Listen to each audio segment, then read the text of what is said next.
fulfillment na sabi ko sa self ko lang before, ayoko na hindi naman sa ayoko maging sexy actress lang. But then I wanted to be more. So every time na nakikita ko yung mga tao, lahat sila kasi may mga different na pinag-araan sa buhay, and just like me na nakaharap lang. So parang every time na nakikita ko yung mga tao, nakikita ko sa kanila na may hope, yung gano'n na kaya nila maging.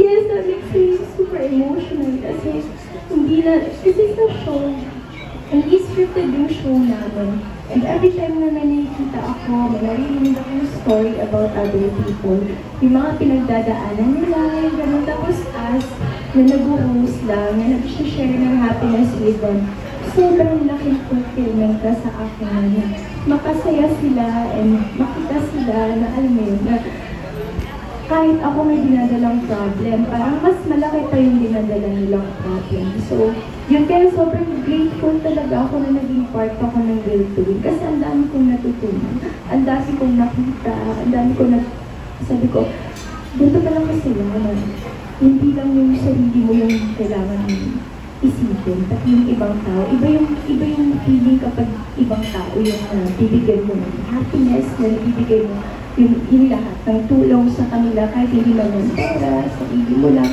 Then every time na lumalabas kami sa show, yung hiyayakap ka ng mga tao. Kasi parang you feel connected with them. Yung parang hindi ka ng feeling.